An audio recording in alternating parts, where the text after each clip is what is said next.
Eterno, nós te louvamos, nós te agradecemos pelas tuas bênçãos, pelo privilégio que nós temos de estar na tua casa, pelo privilégio que nós temos de tê-lo como nosso Deus, como aquele que é soberano sobre as nossas vidas.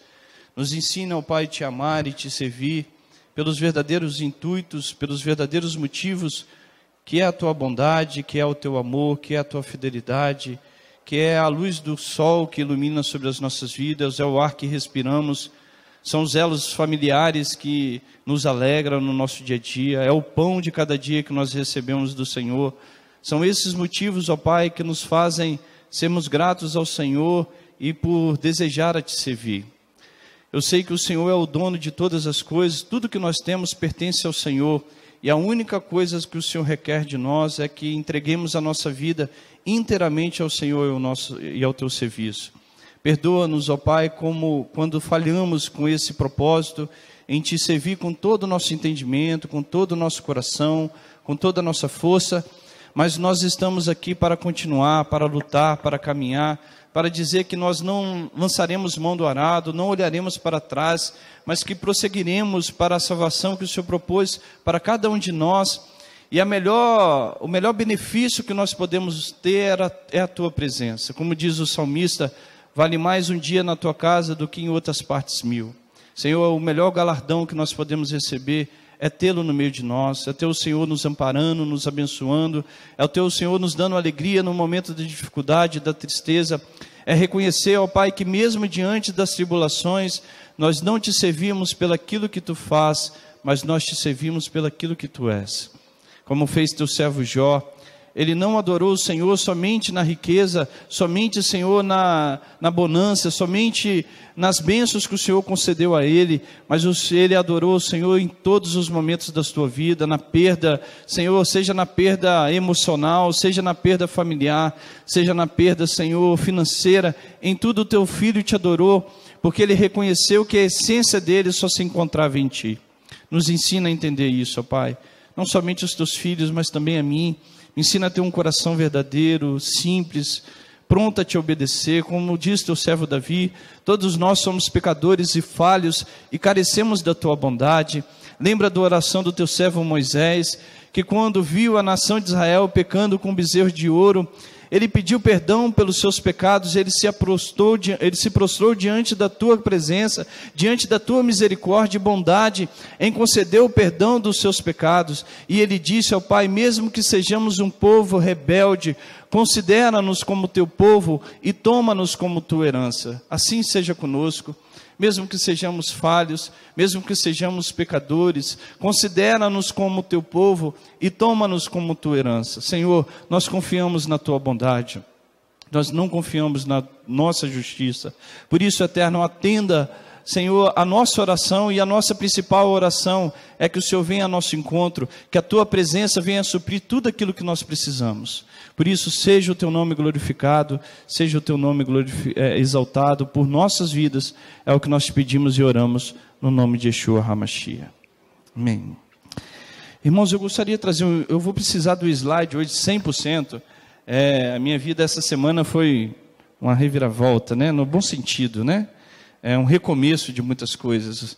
Eu fui transferido para a agência de Aracruz, um pouco, uns 60 quilômetros daqui, né, 70 quilômetros daqui, e eu sei que os planos de Deus, eles não são os nossos, né?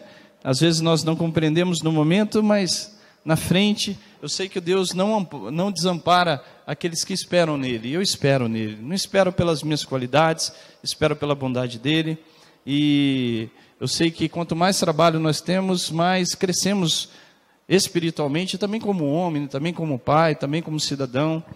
Então eu sei que tem um plano por trás disso, né? E eu tive que mudar de Vila Velha para Serra, meus móveis estão todos guardados dentro de uma caixa, tadinha da Flavinha. Nós estamos vivendo igual o Avraham, né? Vai para um canto, vai para o outro, mas uma hora o Eterno há de nos fixar no lugar que Ele deseja, né? Sobra para ela, tadinha. Eu apoio, mas as mulheres são mais organizadas para essas coisas, né? Então eu não consegui instalar a minha impressora, eu vou ter que acompanhar 100% aqui, tá? Pelos slides. Então que vocês tenham paciência e que vocês possam sair daqui entendendo a palavra do Eterno, tá bom? Eu queria falar um pouquinho acerca da graça versus obra, né? Parece que são termos antagônicos.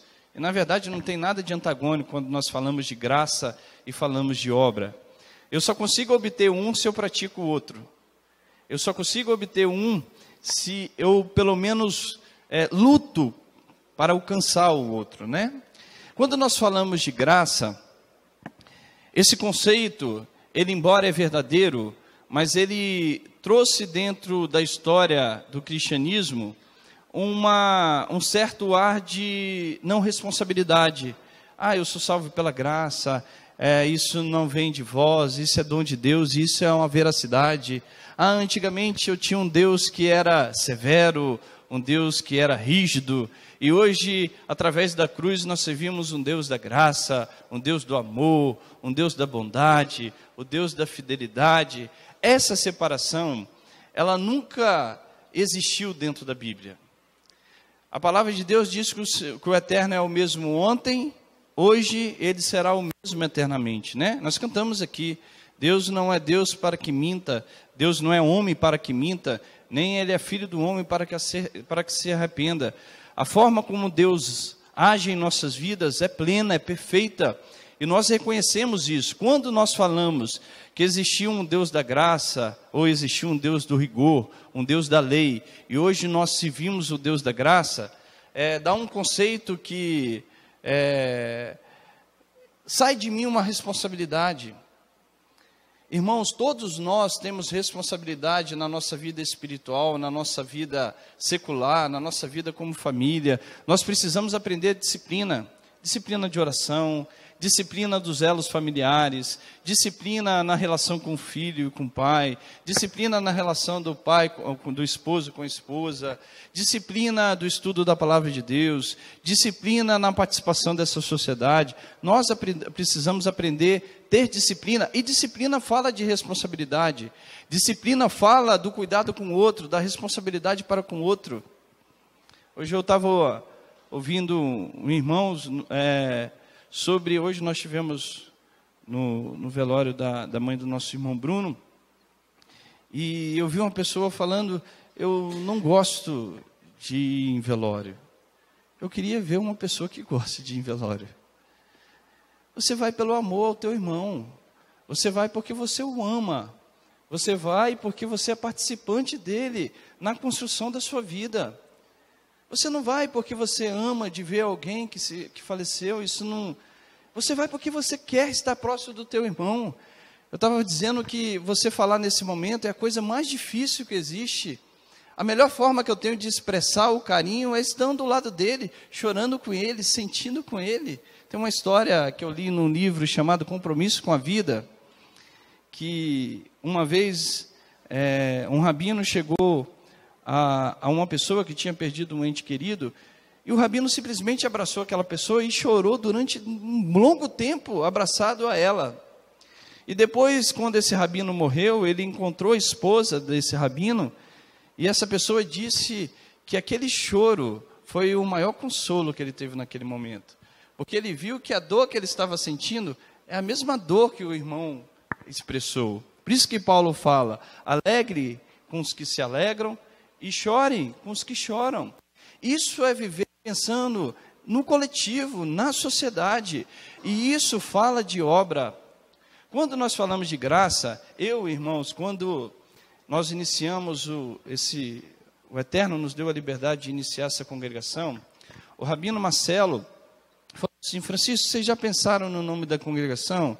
Eu falei, Rabino Marcelo, nós estamos orando, mas eu lembro que o Rabino Shula ainda nos sugeriu colocar o nome Netívia, né? Aí eu falei assim, não, Rabino Shula, nós queremos viver a nossa vida sem um passado, nós queremos ter um recomeço, sem ter elos de qualquer coisa que possa gerar, talvez, algum conflito. Aí o Rabino Marcelo orou e mandou esse texto, falou assim, Francisco, que tal você colocar o nome da congregação Hesed Ve'emet? Você conhece esse termo? Você sabe onde ele se encontra na Bíblia? Eu falei, não, eu vou estudar. Fui estudar esse termo, seu Said. Hesed Ve'emet, está aqui, ó. Hesed Ve'emet, graça e verdade. Fui estudá-lo. Esse texto se encontra só no livro de Salmos mais de 40 vezes. Essas duas palavras juntas, graças e verdade. Só no livro de Salmos. Ela aparece mais vezes no Antigo Testamento do que no Novo Testamento. Quando nós falamos que nós servimos a um Deus hoje de graça, que antigamente ele é um Deus severo, nós estamos dizendo uma inverdade. Ou talvez nós estamos dizendo uma verdade, não sei se posso dizer uma verdade incompleta, não é palavra, é uma verdade pela metade, né? Deus é um Deus, sim, que trouxe os seus ensinamentos, trouxe a sua Torá, trouxe a sua forma de que o ser humano possa alcançar o teu caráter, a sua perfeição, mas ele sempre foi um Deus de graça, ele sempre foi um Deus de bondade. E quando eu fui estudar esse termo, Hesed ve'emet, eu me impressionei quando João capítulo 1, verso 14, diz que a palavra se fez carne, habitou no meio de nós, vimos a sua glória e a glória do Filho unigênito, cheio de graça e verdade. Aí eu fui ouvir um ensino do Rabino Shula, que o Rabino Shula dizia que quando João estava dizendo esse texto de 1 João capítulo 1, verso 14, ele estava se referindo a essa frase aqui de Deuteronômio, de Êxodo, capítulo 34, verso 6, que foi quando Moisés, a nação de Israel, cometeu o pecado do bezerro de ouro, e Deus estava revelando ao seu povo, a nação de Israel, e Deus falou que destruiria a nação de Israel, e que através de Moisés faria uma nova geração, né?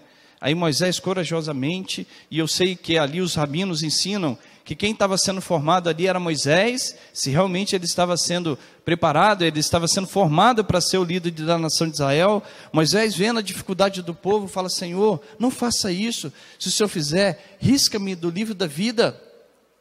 Aí ele pede para conhecer os caminhos, a glória de Hashem, a glória de Deus, e Deus escuta o pedido de Moisés, perdoa o pecado da nação de Israel pela intercessão do Rabino Moisés, desse homem justo, desse verdadeiro profeta de Hashem, e quando ele vê a graça e a misericórdia de Hashem, ele se prostra, e essa frase aqui é dita, Adonai, Adonai El Harum, Vehanum, Ereapaim, Verav Hesed Ve'emet. Adonai, Adonai é Deus altíssimo, compassivo, gracioso, tardio em ira-se e cheio de graça e verdade. O Deus de graça, ele sempre manifestou a sua bondade e a tua fidelidade no meio do seu povo, desde o início da criação. Desde o início da criação, desde Adão, a presença e a bondade de Deus se manifestou e se manifesta até os dias de hoje. Só que receber a graça não tira de nós a responsabilidade de vivermos um compromisso verdadeiro com Hashem. E, irmãos, com toda sinceridade, nós precisamos entender que esse compromisso está sobre nós. Eu não posso ter um compromisso com Deus de forma simplesmente leviana, ou simplesmente não pensar na responsabilidade do outro. Se eu não faço aquilo que Deus deu de capacidade, de responsabilidade sobre mim, vai pesar sobre o outro. Vai pesar sobre o outro.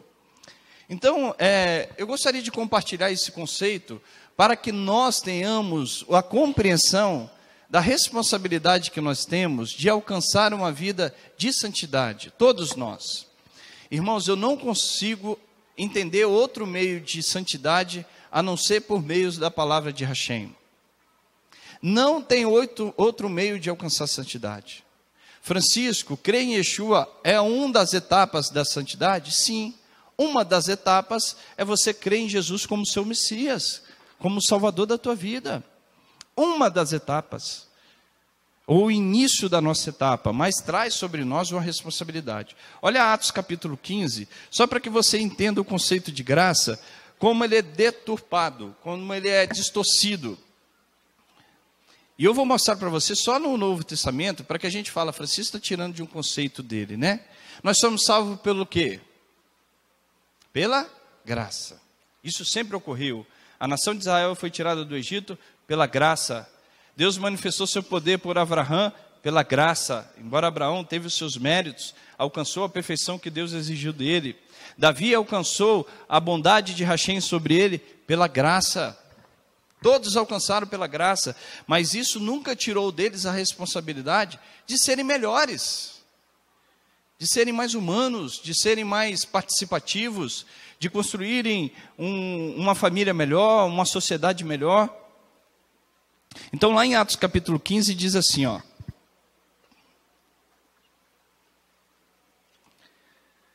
Verso 1, eu vou ler só a partir do verso 6, diz assim, ó, reuniram-se os apóstolos e os presbíteros para considerar esse assunto, e havendo grande discussão, levantou Pedro e lhe disse, irmãos, bem sabeis que já há muito tempo Deus me elegeu dentre vós, para que os gentios ouvissem da minha boca, e a palavra do evangelho e crescem.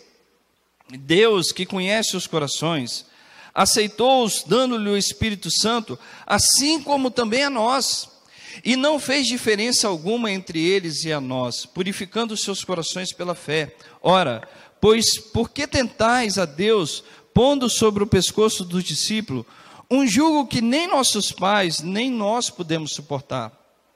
Olha o verso 11. Cremos, porém, que somos salvos pela graça do Senhor Yeshua, como eles também. Olha que interessante. Pedro está falando, cremos que nós somos, nós quem que ele está se referindo? Nós judeus, somos salvos pela graça de Jesus, como ele e os gentios também foram alcançados pela mesma graça. Isso já demonstra que a graça sempre esteve para com a nação de Israel, sempre esteve com o povo judeu, e também para com ele. Somos salvos pela graça. Mas eu quero te ensinar pelaquilo que você vai ser julgado, pelaquilo que eu e você vamos ser observados. Somos salvos pela graça, mas nos traz uma responsabilidade. Olha que interessante aqui o livro de Efésios, que diz assim, ó, capítulo 2, verso 8. Se você quiser acompanhar pelo slide, pode acompanhar. Diz assim, ó, pois é pela graça que sois salvos, por meio da fé, e isso não vem de vós, é dom de Deus. Não das obras para que ninguém se glorie. Só que a gente para só aqui. Continua lendo o texto. Pois somos feitura sua, criados em Yeshua HaMashiach para as boas obras, as quais Deus preparou para que andássemos nelas. Somos salvos pela graça? Sim. Isso não é de nós, isso é dom de Deus, mas aqui diz que nós somos feitura sua, criados em Yeshua HaMashiach para as boas obras. Uai, parece que está sendo antagônico. Não. Irmãos, eu sempre admirei essa frase do Rabino Shula, que uma vez nós fomos fazer uma entrevista na revista Comunhão, e o Rabino Shula falou assim, a repórter perguntou, o que precisa para que a igreja evangélica tenha uma boa relação com os judeus messiânicos, né? Aí o Rabino Shula falou, nós temos bons relacionamentos com a igreja evangélica, mas a igreja evangélica precisa sentar e estudar a palavra de Deus eterno com disciplina, analisando, observando, tendo o critério de olhar o contexto histórico, o contexto geográfico, o contexto político, o contexto teológico da época, para que ela consiga compreender. Se você compreender o que é o conceito de obra da lei no período de Paulo, você vai entender o que ele estava dizendo. Obras da lei no contexto de Paulo não era só a observância da Torá, eram regras, eram exigências, eram rituais de purificação, que falavam que se o homem assim os praticasse, ele alcançaria a salvação. Isso tirava a figura de quem? Principal de Yeshua HaMashiach. E Paulo era contra essa teologia, falava que esses conceitos de purificação, que era estabelecido dentro de algumas teologias judaicas da época, tirasse a figura principal, a pedra angular da salvação, que era Yeshua HaMashiach. Mas nunca se referia ao contexto da observância, da santificação, da evolução do ser humano. Eu sempre falo aqui na congregação, e isso é uma verdade. Se você perguntar, Bruninho, qual é a principal diferença entre o judaísmo e o cristianismo, eles não vão entrar no assunto de Yeshua HaMashiach. Vão entrar no assunto do que o judaísmo reconhece, que a palavra de Hashem é a melhor forma que o ser humano tem de evoluir espiritualmente. Tem que evoluir como homem, como cidadão, como pai, como ser humano, a mulher, como mãe. É a palavra de Hashem de contribuir não só para a sua congregação, mas para essa sociedade. aí nós estamos debaixo da graça, nós estamos, eu não preciso a guarda do Shabat, eu não preciso as festividades, eu não preciso se preocupar com o meu semelhante, eu não preciso olhar para o meu dízimo que vai contribuir para o próximo, eu não preciso, eu estou debaixo da graça. Mas olha pelo que nós seremos julgados, olha lá Apocalipse capítulo 22, abra comigo.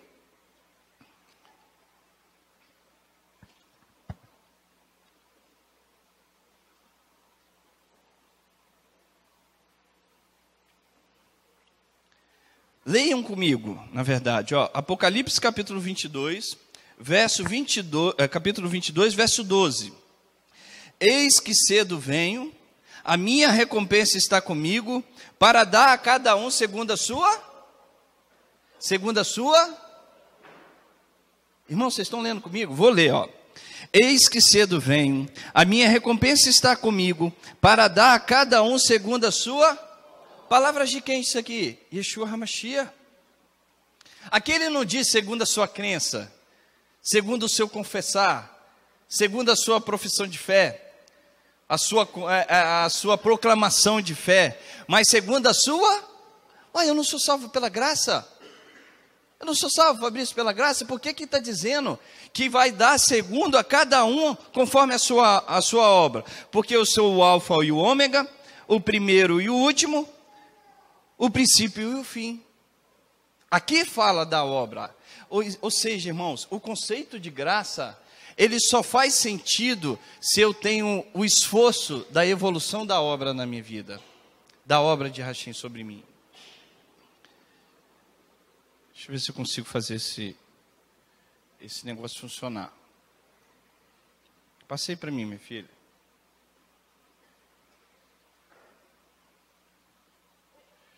Olha lá 1 Pedro, capítulo 13. Vai comigo em 1 Pedro. Que ali tem, mas não tem todo o texto. 1 Pedro, capítulo 1, verso 13. E lá na frente eu vou chegar onde é o ponto principal do nosso estudo. Diz assim, verso 13. Portanto, estando com a mente preparada, sede sóbrios, esperai inteiramente na graça que vos oferece na revelação de Yeshua. Como filhos obedientes, não vos conformeis com as concupiscências que antes tinham na vossa ignorância. Antes, porém, como é santo aquele que vos chamou, sede vós também santos em todo o vosso procedimento. Pois está escrito, sede santos, porque eu, o Senhor, sou santo. Ora, se invocais por Pai, aquele que sem acepção de pessoa, julga segundo o quê? A obra de cada um, andai em temor durante o tempo da vossa peregrinação, sabendo que não foi com coisas perecíveis, como prata ou ouro que foste resgatado da vossa maneira de viver, a qual por tradição recebeste dos vossos pais, mas com o precioso sangue de Yeshua, como de um cordeiro sem defeito e sem mancha, o qual na verdade foi conhecido antes da fundação do mundo, mas manifesto nesses últimos tempos por amor de vós, que por ele credes em Deus, que ressuscitou dentre os mortos e lhe deu glória, para que a vossa fé e esperança estivessem em Deus, tendo purificado a vossa vida na obediência à verdade, que leva ao amor fraternal, não fingido, amai-vos ardentemente uns aos outros de coração, tendo sido regenerados não de semente corruptível, mas de incorruptível pela palavra de Deus, o qual vive e é permanente. Pois toda a carne é como a erva, e toda a glória do homem como a flor da erva. Seca-se a erva e cai a flor, mas a palavra do Eterno permanece para sempre, e essa é a palavra que vos foi pregada. Pedro diz, sede santo, porque eu, vosso Deus, sou santo. De onde que Pedro tira isso? Qual que era o conceito? Aqui está na Brida Hadashah. Por que se eu vivo só no conceito da graça, por que ele fala desse contexto aqui, que está em Levítico capítulo 19? Exclusivamente Levítico capítulo 19. Ele escreve o mesmo verso. Vai lá comigo, Levítico 19.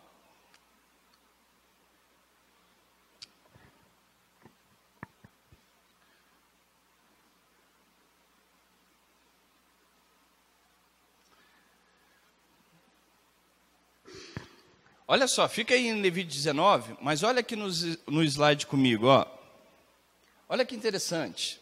Todos os textos falando da nossa responsabilidade de buscar a santidade. Olha ali. Mateus capítulo 43, verso até o 48, não precisa ir lá, mas é o Sermão da Montanha. E o Sermão da Montanha, ele é 100% o ensinamento da Torá. 100% ensinamento da Torá. Um rabino que ouve Yeshua falar dente por dente, olho por olho, ele entende na hora o que Yeshua estava querendo dizer. Isso não era algo fora do contexto judaico, a margem do contexto judaico. Pelo contrário, ele sabe o que Yeshua estava querendo dizer. Nunca foi revidar pela mesma moeda. Foi uma recompensa, não, é uma... Como fala? Eu esqueci a palavra. Não é recompensa, não. Não é recompensa. Recompensa é retribuição pelaquilo que você cometeu contra o teu semelhante. Se eu tirei um dente do meu semelhante, tirei um olho, eu vou pagar proporcional àquilo que eu prejudiquei o meu próximo. Não é revidar na mesma moeda. E aqui ele estava falando exclusivamente pela Torá. Exclusivamente na Torá. E ele chega lá, no verso 48, e fala assim: sede, pois, perfeito, como perfeito é o vosso Pai que está nos céus. Você não tenha dúvida que esse contexto aqui de perfeito é o mesmo conceito de Levítico 19, que diz: sede santos, porque eu, vosso Elohim, sou santo. Sede perfeito, como o vosso Pai é perfeito. A perfeição, o chamado de santidade, está sobre o gentio, está sobre o judeu, e cabe sobre nós entender e aprender a Torá e vivenciá-la. Aprender os ensinamentos de Yeshua e colocá-los em prática no nosso cotidiano. Olha aqui, ó, João 17:17. Santifique-os na verdade, a tua palavra é a verdade. Hebreus 12:14. Segui a paz com todos e a santificação, sem a qual ninguém verá o Senhor. O chamado de santidade está para com a nação de Israel, como está para todo discípulo de Yeshua. Todo discípulo de Yeshua. Francisco, isso quer dizer que eu vou me tornar judeu? Não. É lógico que a responsabilidade de um judeu talvez seja diferente da santidade que Deus vai exigir de você. Isso é comum dentro do contexto bíblico. A santidade do sumo sacerdote era maior do que um sacerdote comum? Sim. A santidade de um sacerdote era maior do que um judeu comum? Sim. A santidade de um sacerdote era maior do que um levita? Sim. A santidade de um levita era maior do que um judeu comum? Sim, mas isso quer dizer alcançar a plenitude. Plenitude é cumprir a vontade de Hashem na minha e na tua vida. Tem mandamentos que são para as mulheres, tem mandamentos que são para os homens, tem mandamentos que são para os judeus, tem mandamentos que não são para os judeus, mas alcançar a santidade, a busca da santidade está sobre nós. Francisco, quais são os mandamentos para mim e quais não são? Vai ler que você vai aprender. Deus há de revelar na tua vida. Você tem irmãos que vai contribuir para te ajudar, quais são, quais não são. O Shabat é evidente que é.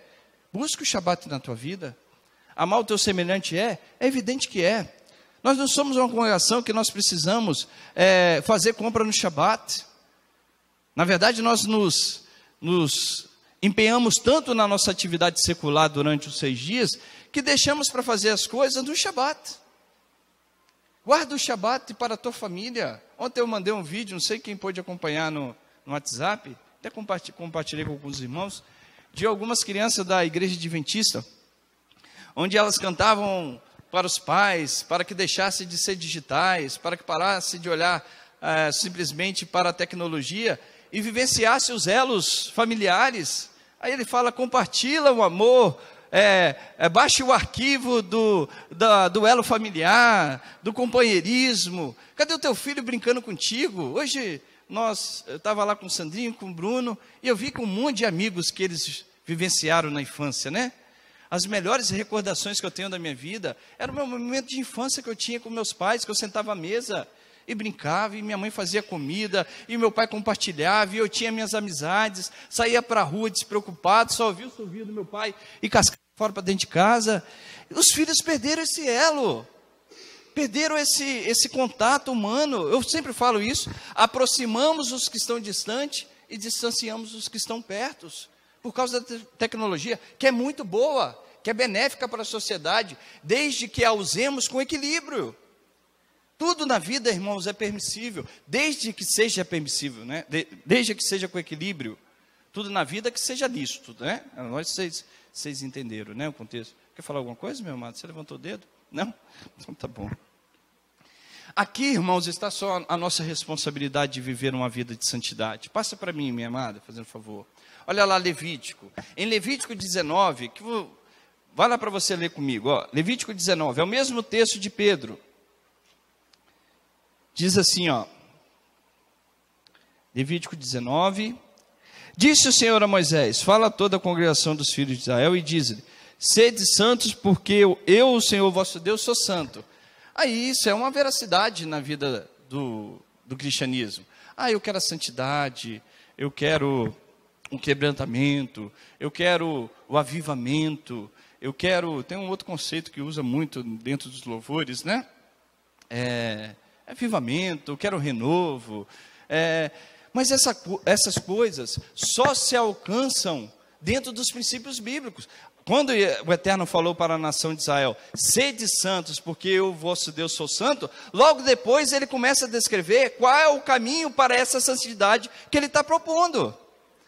A nação de Israel foi salva pela graça, pela bondade de Hashem, mas lá no Monte Sinai eles fizeram uma aliança bilateral. Cadê a nossa aliança bilateral com o Eterno? Nós fomos salvos pela graça, Yeshua nos chamou, Ele convocou a cada um de nós. Eu já contei a história da minha vida para vocês, vocês têm a de vocês. Nós fomos salvos pela bondade e misericórdia de Hashem, mas cadê a nossa união com Ele? Cadê o compromisso que assumimos de sermos a boca profética, ide por todo o mundo e pregai o Evangelho? Cadê que, se permanecermos nos seus ensinos, verdadeiramente seremos seus discípulos? Qual era o ensino de Yeshua, se não a Torá? Se ele era reconhecido como rabino, se alguém já viu algum rabino falando algo que não seja de acordo com a Torá, só se reconhece rabino porque ele ensina a Torá. Yeshua foi mais chamado de rabino no Novo Testamento do que de pastor. Pastor, acho que ele nem foi chamado, né?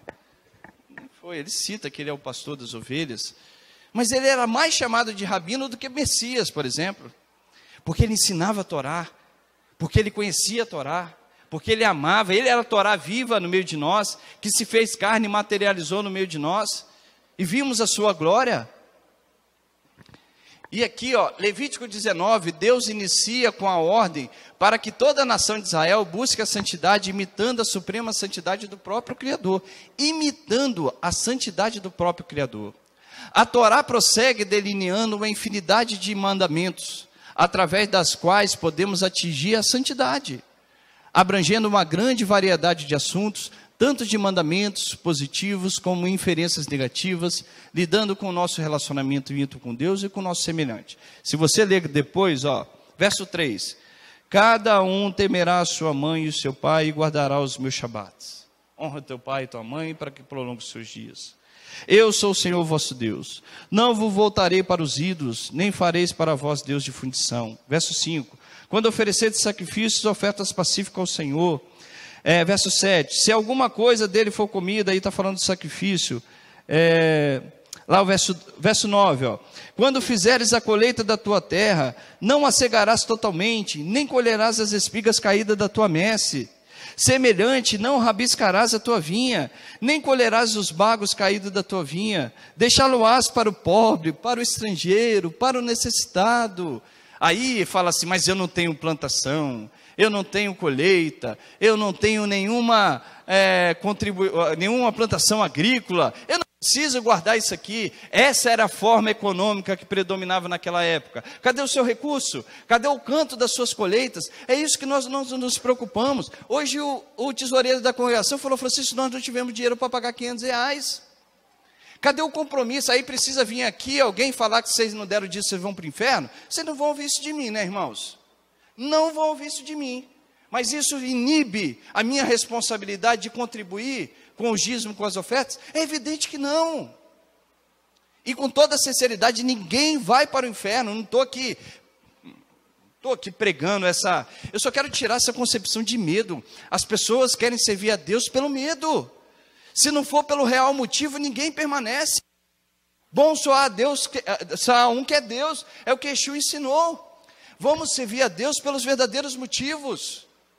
Nós queremos, igual aquela mulher que chega e fala assim: Senhor, deixa o meu filho sentar à tua direita e o outro à tua esquerda. Como diz Giovanni, ele simplesmente estava tirando um Deus, né? Que se Exu estava à direita de Deus, então sai Deus daqui e deixa ele sentar. Irmãos, aí o que Exu fala? Não compete a mim. Parece que a gente tem que pregar as pessoas de forma a alienar a mente delas, aí elas sim têm compromisso. Precisa falar de compromisso para estar aqui na hora do louvor? É evidente que não. É um compromisso com você, com Deus. Chegou um irmão uma vez que deu a contribuição do dízimo e falou assim: Francisco, onde eu escrevo o teu nome? Só no livro da vida, meu amado. Não tem outro lugar. Vou marcar lá o coraçãozinho. Quando eu era da Batista, tinha assim, ó, coraçãozinho dos meses que eu tinha dado o dízimo ou não. Eu tinha um medo de olhar igual um inadimplente, né? Não vai lá não, que o senhor não está no Serasa. Serasa Gospel, vamos dizer assim, né? Como se obtém a santidade? Como se obtém a santidade? Se eu já entendi aí, meus irmãos, eu sempre falo, que todas as vezes, esse relógio está certo? 7h20? Bom. Todas as vezes que nós assumimos fugiu aqui a palavra, todas as vezes que nós vamos aprender da palavra do Eterno, eu preciso trazer isso para dentro da nossa prática. Por isso que eu falei aqui do dízimo, quando a Torá fala que você não deve colher os frutos caídos da terra. Se você olhar só o literário, você vai entrar no conceito se eu quisesse, Said. Mas se você olhar o conceito por trás, você vai obedecer. É assim que o judeu estuda a palavra.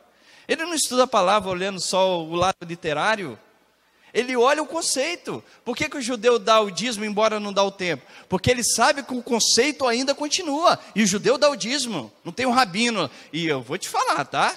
Se fosse o Francisco pedir o dízimo de um rabino, a gente ia ficar bem nervoso com o Francisco.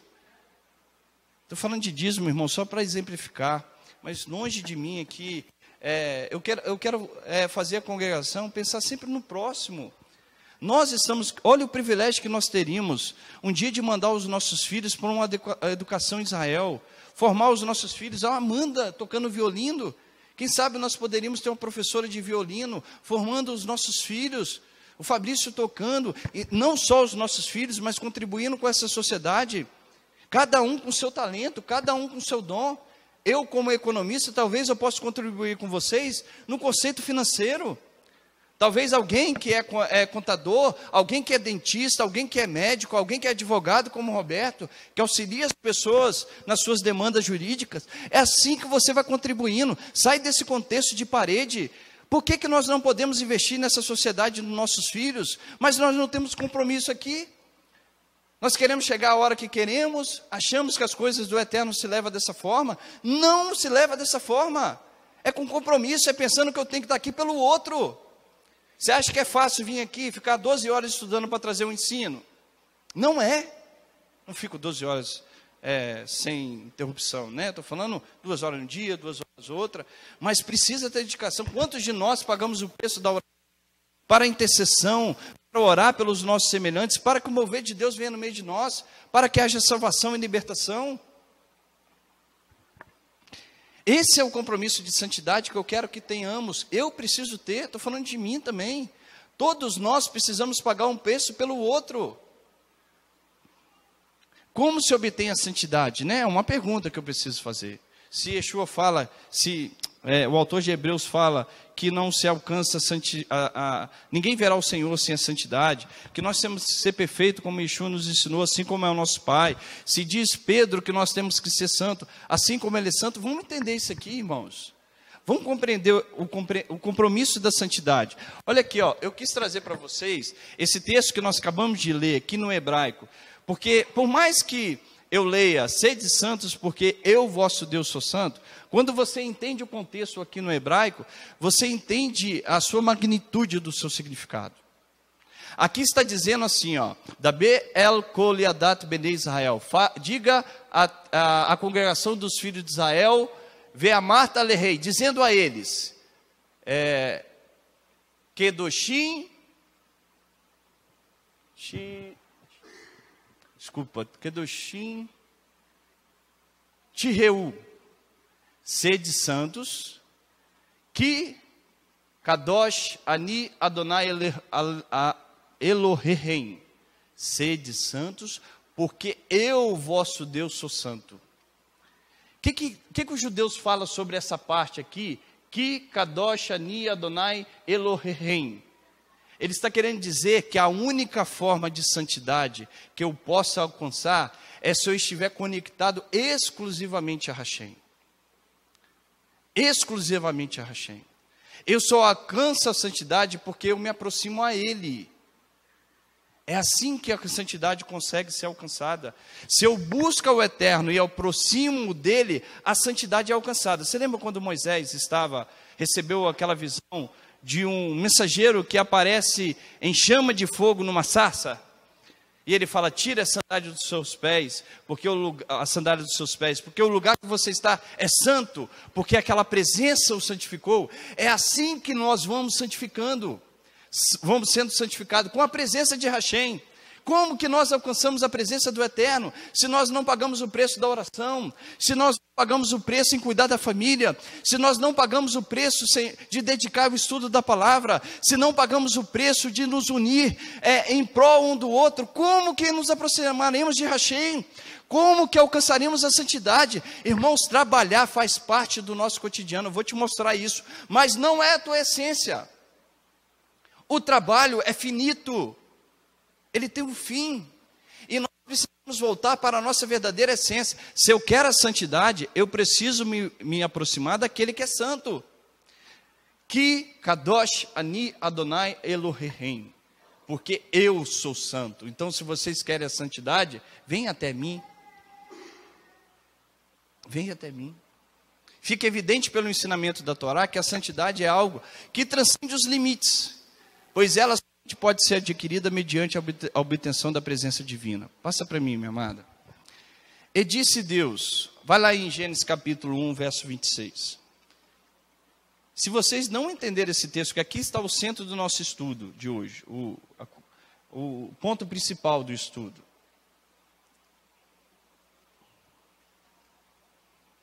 Diz assim, em Gênesis 1, 26. Eu ensinei isso aqui num Shabat, há uns 2 meses atrás, na parte da manhã. E eu quero compartilhar aqui com vocês novamente. Diz assim, então disse Deus, façamos o homem à nossa imagem, à nossa semelhança, e domine sobre os peixes do mar, e sobre as aves dos céus, e sobre o gado, e sobre toda a terra, e sobre todo réptil que se move sobre a terra. E criou Deus o homem à sua imagem, a imagem de Deus o criou, o homem e mulher os criou. Eu já comentei com vocês, o termo aqui que está escrito imagem e semelhança, em hebraico ele é tsel e demut. Todas as vezes que esses termos em hebraico, tsel e demut, são utilizados, eles não são utilizados para você fazer uma analogia a algo físico, mas sim a algo espiritual. Se usa esse termo aqui no original, imagem e semelhança, tsel e demut, sempre que a Torá descreve, ou sempre que no hebraico aparecem as palavras, é para fazer uma comparação de algo espiritual com algo espiritual, não com algo físico com algo físico. É o primeiro conceito. Então a minha semelhança com Deus não está no físico, está no quê? No espiritual. Quando Deus disse que façamos, Mateus, o homem à nossa imagem, Ele nos fez algo que nos faz ser semelhante a Ele. Lembrou do texto de Levítico 19, que diz que nós temos que ser santo assim como Ele é? Então o conceito, Leandro, de santidade está de entender aonde está a nossa semelhança com o Criador, aonde nós nos aproximamos dele, Sussaí, aonde está a ligação com ele, porque aquele me fez igual, não me fez semelhante. Quando Deus fala que ele tem olhos, tem ouvidos, é para que a minha mente compreenda, mas não, Deus não tem forma, segundo Maimônides, segundo os judeus, né? Já antes de Maimônides já era descrito assim. Maimônides foi o que mais ratificou esse contexto. Deus é incorpóreo, ele não tem forma. Agora vamos dar um conceito mais profundo. Passa para mim, Vitória, fazendo um favor. Olha aqui, meus irmãos. Esse texto que nós vamos ler aqui, foi um texto que eu li hoje de manhã. Está lá em Gênesis capítulo 2. Gênesis capítulo 2, verso 7. Abram a sua Bíblia comigo e acompanhem comigo. Diz assim, Formou o Senhor Deus o homem do pó da terra, soprou-lhes nas narinas o fôlego de vida, e o homem se tornou o quê? Alma vivente. Alma vivente.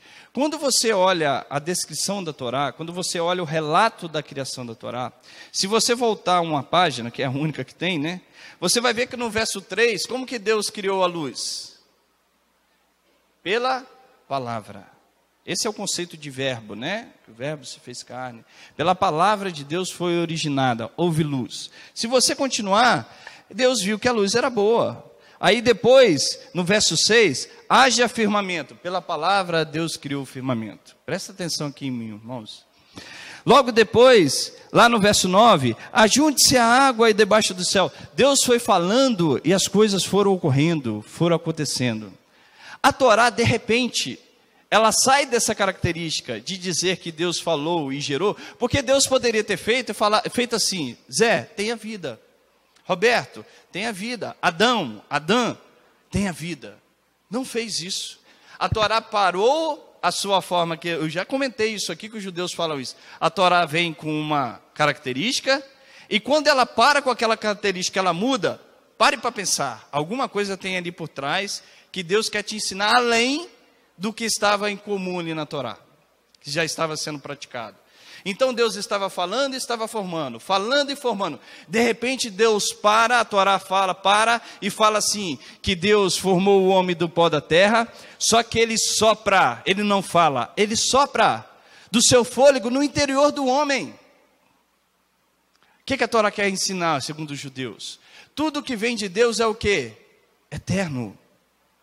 Deus é eterno. Nada em Deus pode ter fim. Nada em Hashem pode ter fim. Tudo que vem dele é para a eternidade. Tudo que sai dele é para a eternidade. A sua característica, eu acho que a melhor definição que nós podemos ter do nome de Hashem é eterno. Porque é como se eu não limitasse. Se eu falasse assim, Deus é o Deus Todo-Poderoso, ele não é só o Deus Todo-Poderoso. Deus de Abraão, ele não é só o Deus de Abraão, ele é o Deus de tudo. O Deus que é o escudo de Abraão, ele não é só o escudo de Abraão. Eterno, parece que eu estou pegando não consigo dar uma definição, e Deus é assim, não se define. Deus é eterno. Como que eu defino o que é eterno? Como que eu compreendo algo que não tem fim, não tem início, não tem fim? Então Deus está falando que algo que veio do interior dele, que é eterno, ele colocou no coração do homem. Olha esse contexto em hebraico, olha aqui que lindo, irmãos. Entenda isso, porque você vai entender a luta da tua vida. Se você entender esse conceito aqui desse verso, você vai entender a tua vida, a sua luta, que diz assim, ó. Vayetze Adonai Elohim et Hadam Afá min Hadamah. E criou Adonai Deus, Adonai Elohim, né? Deus, nosso Deus, o homem do pó da terra. Perceba, por que eu coloquei aqui de amarelo e aqui em branco? Porque conforme o conceito judaico, seu Said, aqui existe as duas criações do homem, as duas criações do homem. O homem foi formado algo finito, e o homem foi formado algo que é eterno. Então o homem tem a formação que é finita, e ele tem a formação que é eterna. Então, ó, essa em amarelo é a formação finita. Vayetzer Adonai Elohim et Hadam.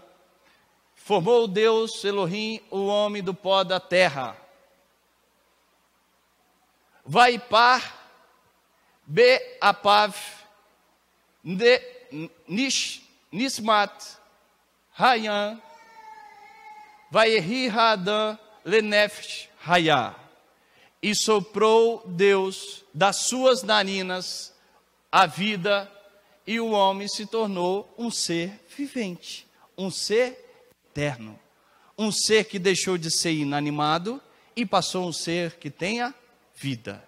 Então Deus formou o homem do pó da terra, e Deus formou o homem um ser eterno. Aí está a resposta da sua santidade.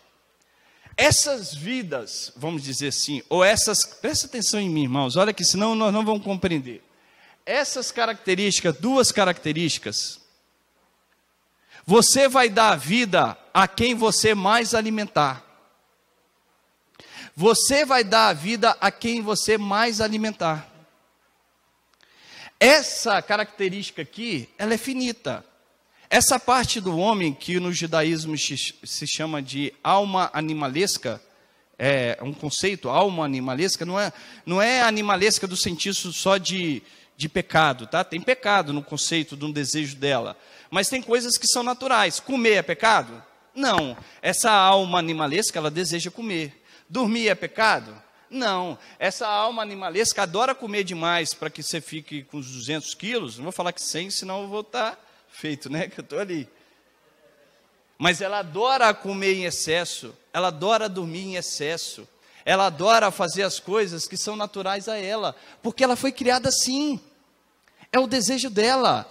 Essa alma que é eterna, ela não tem nada conciliado com a alma que é física. Elas estão incompatíveis uma com a outra. Uma é finita e a outra é o quê? Eterna. Uma não consegue passar para o espaço da outra. Porque conforme você alimentar essa alma, é o que vai conduzir a sua vida. Você já percebeu que quando você vai orar, o teu corpo não quer? Deus me dá vontade de orar. Que aquele sono vem, que eu fico até 2 horas da manhã, numa balada, tomando a cervejinha, curtindo quem eu quero, até 5 horas, e o ser humano não abre nem a boca para bocejar. Já viu isso? A tua alma, ela reconhece aquela prática, porque aquilo é da natureza dela. Mas quando ela vai para a oração, aquilo dá sono. Aquilo não faz parte da natureza dela, porque aquilo não foi criada para isso. É isso que o judaísmo fala do combate da vida humana. Aquilo que você alimentar é o que vai te direcionar. Essa alma aqui, ela não quer nada com Yeshua HaMashiach. Ela não quer nada com a Torá de Hashem. Porque a Torá de Hashem e Yeshua HaMashiach são o quê? Eternos. Quer ver como é fácil a gente compreender o que é físico e o que é espiritual? Oração é o quê? Espiritual. Televisão é o quê? É permitido? Lógico que é, mas com equilíbrio. Comer é o quê? Físico. Dormir é o quê? Físico. Tem gente que acha que Shabat é dormir o tempo todo, né? Descansar. Tem nada a ver com Shabat. Nada a ver com Shabat. Você começar às 7 horas, faz a Kabbalah de Shabat dormindo e encerra abrindo a boca de sono. Nada a ver com Shabat. Shabat tem a ver... Irmãos, eu já falei isso aqui. O judeu entende que quando você busca uma vida de santidade tão profunda, você compreende que até essas características de desejar dormir, você vai perdendo, porque você vai conseguindo anular aquela força que tenta combater o espiritual. Quando você lê Romanos capítulo 7, entendendo esse contexto, você entende perfeitamente. Perfeitamente. Então aqui está, a nossa ligação de santidade, Fabrício, está em eu deixar a minha natureza animalesca, vamos dizer assim, natural, e passar a dar alimento na minha natureza espiritual. Isso aqui é uma sinceridade? Entra a oração, entra o estudo da palavra, entra o amor ao próximo, entra você ir visitar alguém no hospital que está enfermo, entra você visitar o teu irmão que está em depressão e ele precisa de uma oração com você, entre você ir no orfanato, entre você ir no asilo. Isso são coisas espirituais que vai alimentar o teu espírito. Você já percebeu que quando você vai no hospital, você visita uma criança que está enferma, você sai dali triste, mas parece que o teu espírito floresce, ele se ergue, porque você está alimentando aquilo que é espiritual. Só que nós só pensamos em trabalhar, nós pensamos só em obter dinheiro, que são coisas lícitas, mas não pode ser a única coisa da minha vida. Eu tenho Jesus como meu Salvador. Pois bem, esse é o primeiro passo. Precisamos ter Yeshua. Sem Ele, você pode guardar o que você quiser. O que você quiser, que você não vai alcançar. Sem mim nada podereis fazer. Sem o nosso Mashiach nada poderemos fazer. Mas o que nós queremos alimentar, irmãos? Essa pergunta. Qual que é a nossa santidade? Eu mostrei lá Apocalipse 12. Seremos julgados segundo a nossa obra. Eu sempre falo esse contexto de Mateus capítulo 15. Senhor, nós profetizamos no teu nome. Nós falamos acerca de ti. Nunca vos conheci. Mas venha para a direita, para um reino que foi separado desde a fundação do mundo. Mas quando eu te viste, Eu estava nu, você me deu de vestir. Eu estava com sede, você me deu água. Eu estava com fome, você me alimentou. Isso é Torá, isso é ensinamento de santidade. São assuntos que se falam do contexto da alma espiritual. Da alma espiritual. Irmãos, e com toda a sinceridade, o mundo nos leva a esse conceito aqui, ó. O mundo não nos leva a este. Não nos leva a este. O nosso dia a dia exige cada vez mais. Você que precisa falar, eu parei por aqui. Quando eu já falei esse conceito do 666, né? Do tetagrama, longe, misericórdia, nada a ver uma coisa com a outra. 666, o número 6 no judaísmo, ele representa algo incompleto. Representa aquele homem ou aquela mulher que simplesmente trabalhou para os seus 6 dias. O que representa os 6 dias? 6 dias fez o Senhor o céu e a terra, ele trabalhou, vamos dizer assim, e no 7º ele descansou. O 7º representa um complemento. Você trabalha para aquilo que é físico e também para aquilo que é espiritual. Você une o físico e o espiritual de forma que os dois venham contribuir para a evolução do homem. Quando você para só na sexta-feira, só no dia 6, você trabalha só pelaquilo que é o quê? Natural, só pelaquilo que é físico, e o espiritual ficou de lado. É isso que significa o conceito de 666. Significa olhar só para aquilo que é essa natureza aqui, ó. Não a natureza espiritual. Irmãos, não tem outro caminho da salvação, do conceito, a não ser através de Yeshua e conforme os ensinamentos dele dentro da Torá. Pode passar, minha amada. Os seres humanos têm 2 componentes. Uma parte que é bastante do sistema, governada pelas leis das naturezas. Os animais só têm essa característica. Você já viu o animal? Quando ele quer matar, ele mata pelo instinto. Se um leão tiver totalmente saciado com o seu desejo de se alimentar, pode passar qualquer animal do lado dele, que ele, a não ser que ele se sinta ameaçado. Mas se ele não se sentir ameaçado, você pode passar que ele não vai te atacar. Mas no momento que o seu instinto, o seu corpo físico desejar o alimento, ele vai matar para se alimentar. Essa característica dos animais. O ser humano não, alcançou a vida. Alcançou a vida. Governada pelas leis da natureza, uma segunda parte enraizada além do sistema. Minerais, vegetais e animais têm somente a primeira parte. Como um relógio, ele sempre segue padrões previsíveis. Os seres humanos têm também o segundo componente, permitindo-lhes transcender a própria natureza. A todo momento em nossas vidas temos a opção qual parte nós mesmos controlaremos em nossas vidas. Servir nossas próprias necessidades, ou até saudáveis e amorosas, ou servir a um propósito mais elevado, santificando a vida. Essa é uma pergunta que eu e você precisamos fazer. Por isso que Paulo fala, nem tudo aquilo que me é lícito me convém. Me convém. Pode passar, minha amada. Olha que interessante isso aqui, ó. A palavra hebraica, já estou terminando, esse é o penúltimo slide, tá? A palavra hebraica para mandamento é mitzvah. Mandamento é mitzvah. Ela vem da raiz tzivah, que significa comandar, direcionar, apontar para algo. Quando você está cumprindo um mandamento, uma mitzvah, você está apontando uma direção na qual é a tua essência. Esse mundo físico está para ocultar a tua essência, a essência divina que eu e você possuímos. Quando obedecemos os mandamentos, eles nos direcionam para o eterno, para Elohim. Eles nos revelam Deus e seu caráter, e nos fazem vivenciar uma realidade espiritual com princípios divinos em nosso dia a dia. Princípios divinos em nosso dia a dia. Pode passar, minha amada. Olha que interessante os textos que falam sobre a eternidade. Aí você vai entender por que a palavra do eterno é eterna. Porque ela está falando com a alma espiritual tua que é eterna. Elas são compatíveis. Elas são compatíveis. É isso que a tua alma almeja. Quanto mais você ora, mais você vai desejar orar. Quanto mais você estuda, mais você vai desejar estudar. Quanto mais você pratica o bem, mais você vai desejar praticar. Quanto mais gentileza você faz, mais gentileza você receberá. É isso. Pode passar, minha amada, por favor. Pode passar, bota todos os textos. Não, volta lá, fazendo um favor. Eu coloquei esse texto aqui, porque eu acho ele interessante. Vá lá em 2 Reis, capítulo 6 comigo. 2 Reis.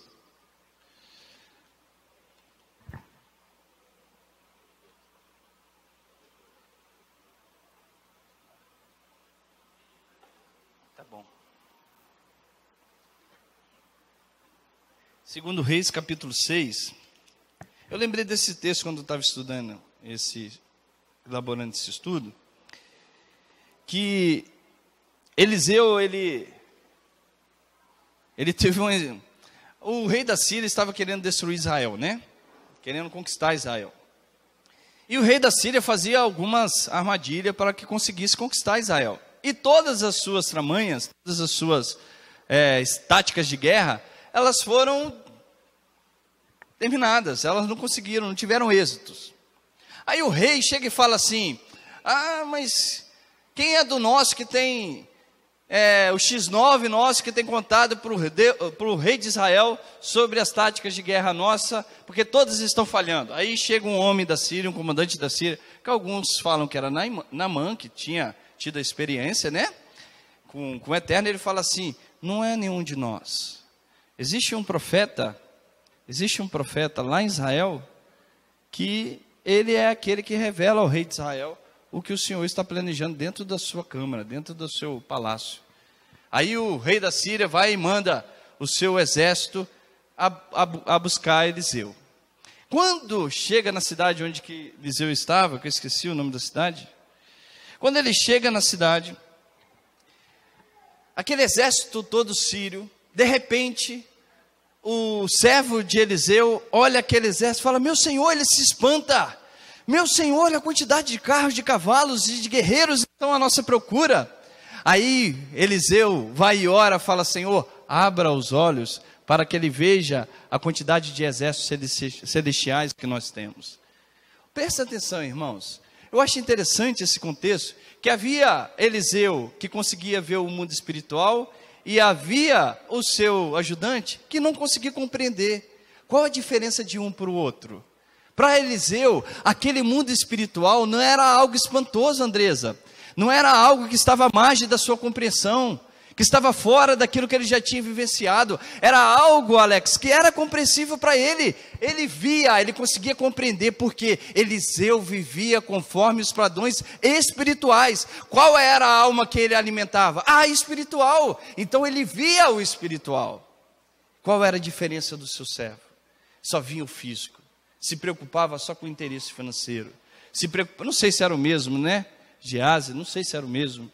Geazi, possivelmente deveria ser. Ele ficou com lepra, não sei se o profeta ficaria. Mas possivelmente era alguém que estava se alimentando simplesmente a sua natureza física. É assim, irmãos. Olha que interessante, Apocalipse 16, verso 15. Eis que venho como ladrão, bendito aquele que vigia e guarda as suas vestes, para que não ande o quê? Nu, e não veja a sua nudez. Você sabe que esse é um conceito aqui, não é do cristão, ele é judaico? Porque quando você lê esse contexto da alma animalesca e a alma espiritual, tem um livro chamado Tania, que é dentro do contexto de uma linha judaica ortodoxa. E esse livro, ele cita que a alma espiritual, quando você alimenta ela só com as coisas físicas, ela se sente com uma característica que não é dela. Ela não tem a roupagem na qual é característica dela, irmã Didi. Ela só tem uma roupagem que não pertence a ela. Quando ela está no mundo espiritual, ela se sente desamparada, porque ela não é alimentada pelas características que a ela são inerentes. Inerentes é a palavra correta? São natas.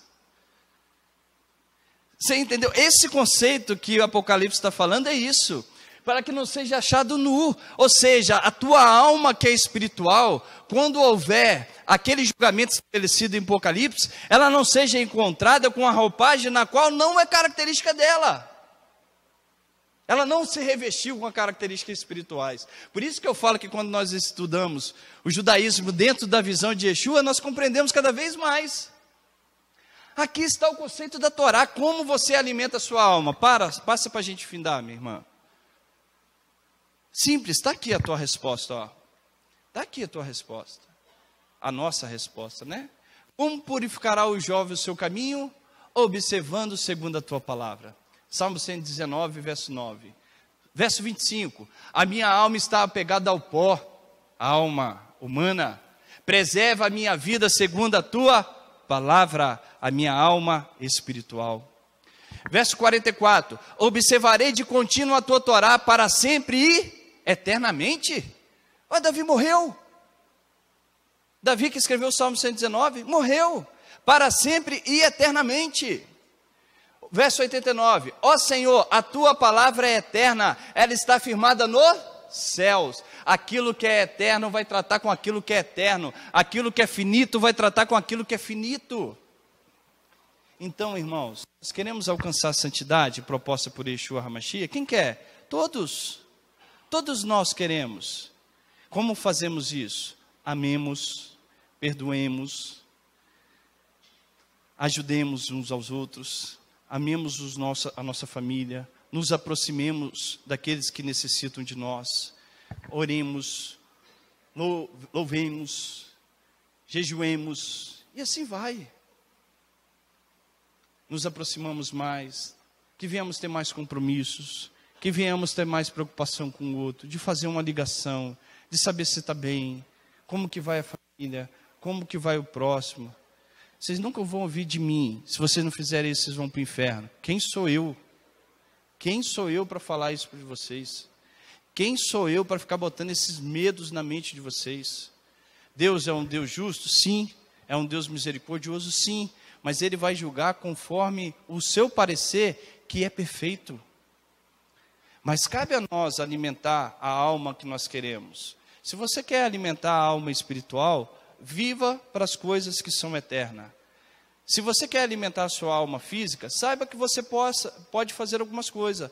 Eu posso me divertir, eu posso sair, eu posso jogar bola, eu posso me divertir, mas não abra mão do espiritual. É esse tipo de compromisso, irmãos, que eu acho que cada um de nós precisamos ter. E precisamos vencer, porque Yeshua nos prometeu que teríamos aflição neste mundo, mas Ele nos disse que não nos deixaria órfãos. Pois maior o que está em nós do que o que está no mundo. O que está em você é o fôlego de vida de Hashem. É isso que te sustenta. Vamos ficar de pé? Vamos orar ao Senhor?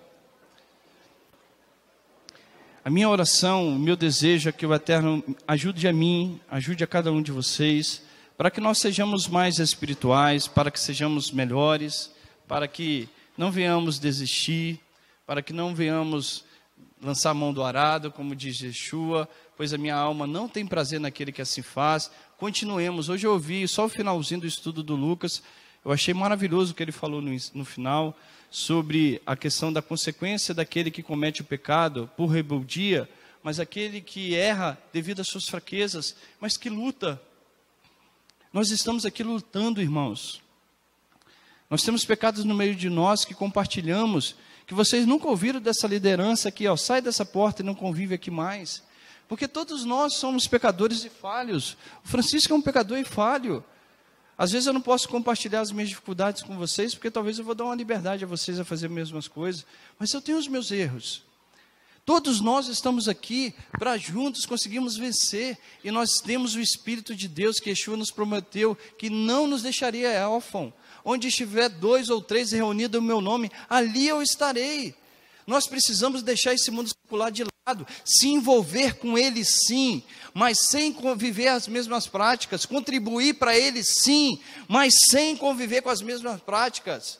Nós não podemos abrir mão deste mundo, porque a palavra diz que nós somos a luz deste mundo e o sal dessa terra. A responsabilidade está sobre nós, seja contribuindo com o seu trabalho, seja contribuindo para a prosperidade da sociedade, aonde você estiver. Eu vejo o meu trabalho dessa forma.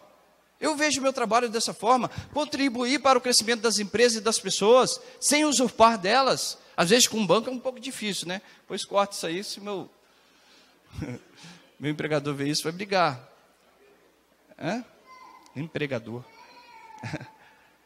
É difícil, mas eu procuro fazer o melhor, fazendo com que as pessoas se desenvolvam. Cadê o seu trabalho? Cadê a sua capacidade? Carlinho, um construtor, um engenheiro.